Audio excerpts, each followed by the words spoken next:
Hey guys, Hot Rod Reverend here. Thank you for stopping by and welcome to the channel.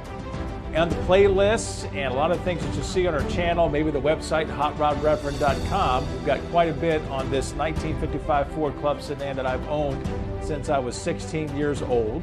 Been messing around with Y-block Ford V8 engines for just about 35 years or so. If there's any engine that's been more misunderstood and more maligned than the Ford V8 line down through the years, it has got to be the Y-block Ford V8 engine, which came out in 1954, and in the United States, used by Ford and Mercury up until 1964. This video here today is to give you some help, not just the history and not just some things, some technical advice, but to really try to help you figure out, what do I do? How do I get the help I need to work on my Ford? Now, over the past 35 years, there's no debate that there's been much that has changed for owners of classic cars. So this would apply to the Y-block Ford and this 1955 Ford Fairlane Club sedan or any kind of make that you own. It used to be that there was much given over to the mechanics in the 70s and 80s and even the 90s, or maybe the shop manuals and a lot of written literature that people would look to, maybe the car club like the Crown Victoria Association, or maybe a local club that you could join, or maybe even a cruise in. A lot of information and technical help or advice and even finding parts, you would go to something like Hemmings, or you would go to a magazine. I remember when I was a kid, I used Auto Trader, and I was looking at Auto Trader every week to see what cars were available, and getting the Hemmings Motor News and just flipping through that in the classified section. Since the advent of the internet, there's been so much that has changed, and even since the internet's come about, there's been changes within the internet and how we use it and how we use what's online to find the help that we need. These days, things are definitely changing. 1993, Bruce Young started the Y-block magazine, and it steadily grew over those years. And of course, things are winding down. Bruce is about to produce the very last issue of the Y-block magazine, and that's going to be it. No one really knows what's going to happen with that magazine in the future. It used to be, the last 15 years or so, that the Y-Blocks Forever forum had a lot of traffic. I mean, every single day, there'd probably be 15 to 20 different posts. Maybe it was the Ford Truck Enthusiast Forum, or maybe some other forum or online bulletin board. Maybe it would be the Ham, or maybe it would be the FordBarn. Now what we're finding so much is that there's not a lot of stock put into printed material. There's not a lot of attention given even over to the forums and things that are online. Today, social media reigns supreme. Now, there are some good things about social media. You get to see a lot of people very quickly. You get to see a lot of photos. I think posting things online in a social media app is very quick and very easy to do. But if there's one problem with social media, among others, it's this: everybody is an expert. I am amazed and shocked at how many times I see people get on there and just say things that are not true. And it gets to be a real circus McGurkus out there with YouTube or Facebook, or maybe if you're on Instagram, I don't know, all the rest. It really doesn't matter.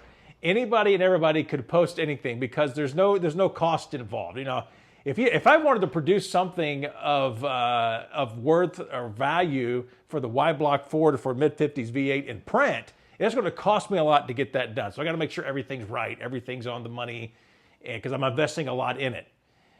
YouTube and social media and all the rest of it, it doesn't matter, man. Just get on there, type something out real quick, post a photo, and boom, you're done. You've got your input right there. Different world today. Now, I'm not here to rant about social media. There's a lot of great things about it. You're watching a YouTube video right now. This is considered social media, maybe through an app, maybe on your computer. But we've shifted so much as the internet's come out, from forums and bulletin boards and email and all of that used to be so prevalent. As we've gone through the history of the internet, now we're using so much that is very quick touches with apps like YouTube or like Facebook and all of that. Here's some best ways I think that you can get the help that you need even through these mediums. I recommend websites. Websites are still around. And let me give you just a quick list. First website I think you need to get on just to see some things about the Y block. Get on EatonBalancing.com. EatonBalancing.com. My friend Ted Eaton down in Lorena, Texas, has got a great website filled with helpful articles about the Y block. There's some other things there too, just about basic engine building. It's going to be a tremendous help to you if you'll take the time to go through and look at all the articles that he's got ready to go. You need to have that saved and pegged on your computer, your laptop, maybe even pull it up on your phone. It's a great, handy resource for all of us working on Y blocks. The second website I think you need to visit or be familiar with, and these really aren't given in any particular order, but go to Tim McMaster's website, yblockguide.com. yblockguide.com. He's got a lot of great information on there. There's some technical advice, there's charts, specification, data. There's a lot of great links to articles where Tim's maybe been on TV or maybe Tim's been in a magazine, wherever it might be. There's a lot of great stuff on there on yblockguide.com. I highly encourage you to get on there and check that website out. The third website I think you need to be very familiar with is FordYblock.com. FordYblock.com. That is John Mummert's website. Now, I know this website may look a little bit old as far as how it appears and all of that, but do not be fooled. John Mummert knows his stuff. He doesn't put a lot of time and effort and energy into building a website. He puts his time and effort and energy into Y block parts and Y block know-how.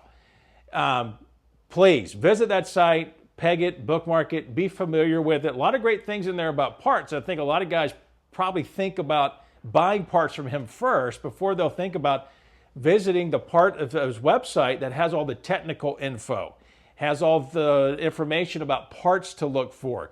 It's a very handy website. If you're like me, I put stuff in binders, I put stuff in folders. There may be some of the charts or spreadsheets that you may want to print out on that website and save. You can take it with you to a swap meet, you can pull it up really quick or whatever. He had a lot of great stuff on FordYblock.com. The next website I think you need to be very familiar with is YBlocksForever, YBlocksForever.com. Now, it used to be that this site had a lot of traffic, and the forum especially is what makes this website so popular, where guys would post questions and get answers to questions, and a lot of guys, maybe it's Ted Eaton, maybe it's Jim Culver, Jerry Christensen used to even get on there, if you know that name. There's a lot of other guys I'm forgetting. Hoosier Hurricanes on there. Some of the guys up from the New England part of the country. And even at times, John Mummert would get on there. But what's happened over the years, a lot of guys have kind of left that medium or left that source, and some of it just because of what Jim Culver, the website owners, had to go through with hackers and different things. It's a little bit difficult now. You got to go through Ted Eaton to go ahead and get logged in and get signed up, but it's still a great resource if you use the search function. Use the search function at that website on the forum. It's available to anybody. You don't have to be a registered user. You can click on the search function. I'll show you here on this real quick video clip, and you can find what you need. It really works tremendously well. A lot of archive on there just through that forum. Of course, the next website, and probably the last one I'll mention, is mine, RodReverend.com. Now, in addition to the Y block, I've got a lot of stuff on there that includes this 1955 Ford Club sedan and just the history of getting it back on the road and all the work I've done to it. So there's a whole lot more than just the Y block that's in there. Running gear, I've got great videos on the action of the leaf springs and shocks, to doing things with the interior of the car and working on particularly maybe air conditioning, all kinds of things I've got on that website. And I encourage you to visit that site to get to know it. There's thousands of people that access it every month just to pull down articles and look at all of the different aspects of the car. It's been a big help to a lot of people. The last thing I'll mention about websites is this, Jalopy Journal and some of the forums in there. I know the 52 to 59 social forum is a really good one if you can get in that and join it. A lot of great guys on there. And then also the FordBarn. The Ford Barn has a great forum, still ongoing, not as active as it used to be. But these are a couple of great resources to help you out, not just with the Y block, but again, also with your 50s or 60s Ford or Mercury. Really good website to be a part of. Now, for all of you that own 54 to 56 Fords and you've been a part of the Crown Victoria Association, I don't know what's going on. I think there's a website revamp coming up for that. I'm not very familiar with the officers and the owners and different things. I think some of this could be because of the average age of the people who are part of the club. It may be a little bit older now, certainly than it ever has been before. And as they've shifted from a monthly newsletter, which I think they still have in print, gone to a website, tried to start a Facebook group, things have just kind of gotten a little bit clunky. Hopefully they'll come out of that, and that'll be a great resource for you too as you go forward. Now let's talk social media for just a minute. And basically, I'm not going to take a lot of time to go through all the different apps or all the different social media outlets. I think there are two main social media outlets that are a big help to people who own mid-50s Fords and Mercs and trucks, or people that want to know more about the Y block. First one, and I think probably the one that's the most active, is the Y block group on Facebook. Now there are a couple others. I think Y blocks rule. There's another one, I think 292, 312. I can't remember exactly what it's called, the title of it, but I'll put up here a little video for you to see and maybe even give a link in the description. But the Y block group, it has thousands of members to it. A lot of guys will post stuff on there. And for all general practical purposes, it's pretty good. There's a lot of camaraderie. There are some guys that get on there every once in a while that are just trolling, trying to start fights, trying to start arguments. If I were you, I would stay away from the fun posts about what oil do I need to run in my Y block. And boy, it's just like someone drops the gloves and here comes the fight. Here comes the circus McGurkus. Be careful too. There's a lot of misinformation that gets posted because it's so easy for somebody to instantly become an expert. Like for instance, in 1955, what came in this car originally was what's called a Ford-O-Matic. The mid-50s Ford-O-Matics were actually 3 speeds. They were not 2 speeds. The confusion gets to be in the late 50s, early 60s, Ford did have an aluminum case, 2-speed automatic transmission that they also called the Ford-O-Matic. But this here had a 3-speed automatic transmission. It would not go into its first gear or its low gear unless you stomped the gas right off the bat, or if you actually shifted manually down from drive into low, then it would go into first gear. This is a 3-speed. I've had a guy fight with me on that and argue with me about that on that Facebook group, the Y block group. And I actually took screenshots and photos of the actual verbiage from Ford and the shop man. He still disagreed with it. So I don't know how, but anyway. Also had a guy get on that Facebook group one time and try to tell everybody that right now there is a company that's making a one-piece rear main seal for the Ford Y block. And I thought, wow, what an engineering marvel. And if that's really the case, this guy needs to win the Nobel Prize, whoever he is who designed this, because it ain't true. It just ain't happening. There's so much stuff that gets out there that's just a world of misinformation.